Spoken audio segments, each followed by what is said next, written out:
Sobat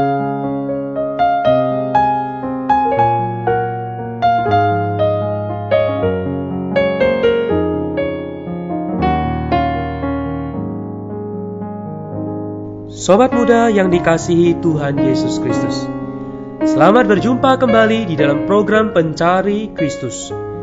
Tema kita kali ini adalah, apakah yang terjadi setelah kematian? Banyak orang memikirkan apa yang terjadi setelah kematian. Ada orang mengatakan kematian adalah akhir kehidupan yang mutlak.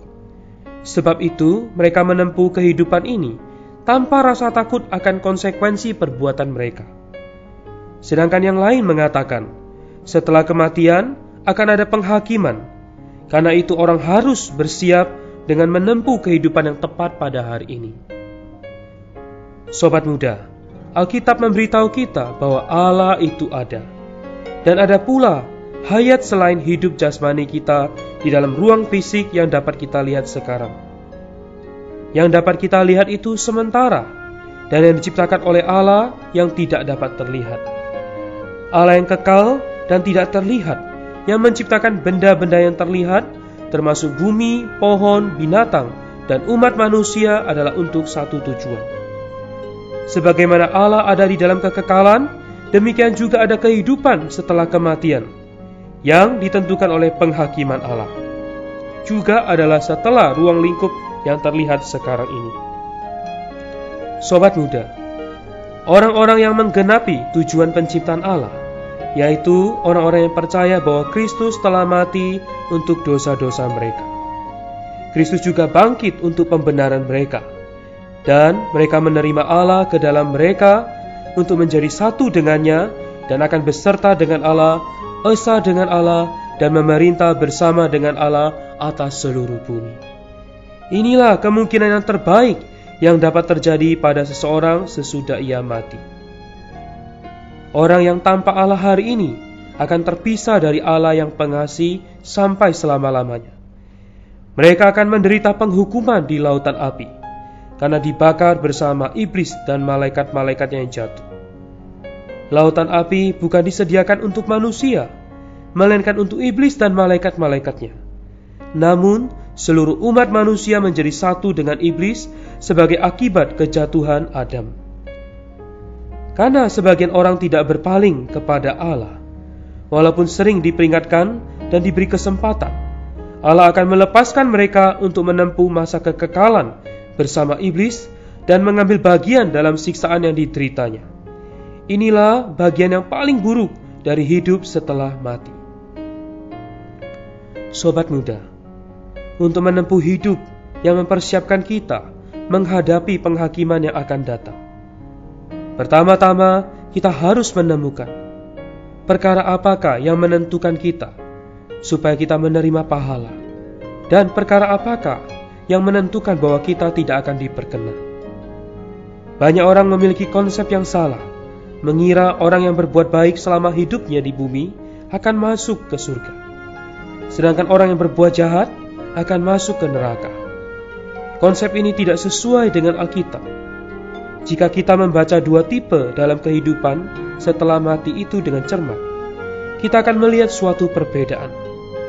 Faktor penentu dari kehidupan apa yang akan ditempuh seseorang selama-lamanya bukanlah tingkah laku orang itu selama hidup di bumi, melainkan apakah orang itu percaya atau tidak kepada kematian dan kebangkitan Kristus.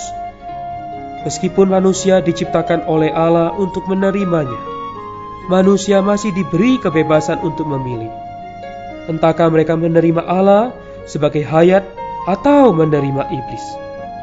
Manusia memilih menerima iblis, yang kemudian masuk ke dalam manusia dan menjadi sifat dosa di dalam manusia.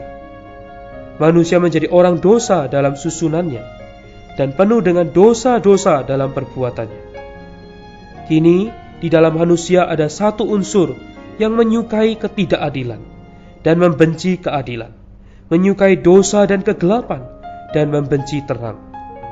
Manusia tidak menjadi manusia yang diinginkan oleh Allah. Tanpa Allah, manusia berada di dalam dosa dan mati rohnya. yaitu bagian manusia yang diciptakan untuk berkontak dengan Allah dan menerima Allah. Jika manusia tidak bertobat, manusia ditetapkan untuk tinggal bersama iblis selama-lamanya.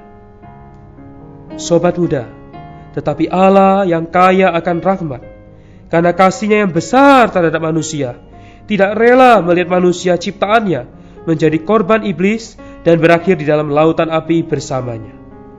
Kasih inilah yang menggerakkan Allah untuk menjadi manusia, bersatu dengan umat manusia yang telah menjadi korban, mati sebagai pengganti yang sempurna untuk menyelamatkan manusia dari kebinasaan. Jika kita belum berpaling kepada Allah melalui Yesus Kristus, hidup kita masih penuh dengan iblis, dan kita sudah berada di bawah hukuman. Tidak peduli berapa banyak kebaikan yang kita coba lakukan, kita tidak mungkin menjadi sebaik itu. Mungkin kadang-kadang kita bersikap adil, tetapi tidak selalu demikian. Mungkin kita menunjukkan kasih kepada semua orang, tetapi sebenarnya kita membenci beberapa di antara mereka di dalam hati kita. Allah itu Allah, dan iblis itu iblis. Jika kita memiliki iblis dan tidak memiliki Allah, kita tidak mungkin sempurna dalam hidup ini. Dan kita pasti akan berada dalam lautan api bersama iblis setelah penghakiman. Jika kita memiliki Allah yang hidup di dalam kita bisa sempurna sama seperti Allah dalam hidup ini. Dan kita pasti akan berada bersama Allah dan bersatu dengan Allah sampai kekal. Sobat muda, yang kita perlukan adalah menerima Yesus dengan menyeru namanya dan mengaku kepadanya bahwa kita adalah orang dosa, dan kita memerlukan Dia sebagai keselamatan kita. Marilah kita berdoa. Tuhan Yesus, aku tahu bahwa Engkau telah menciptakan aku. Aku tahu bahwa aku orang berdosa, dan nasibku adalah berbagian di dalam lautan api. Namun aku bersyukur oleh karena rahmat-Mu yang kaya. Hari ini aku bisa percaya menerima Engkau sebagai juru selamatku. Aku percaya bahwa Engkau telah mati bagiku. Tuhan Yesus, masuklah ke dalamku. Aku ingin bersama-sama dengan Engkau sekarang dan sampai selama-lamanya. Amin. Demikianlah program Pencari Kristus. Tuhan Yesus memberkati.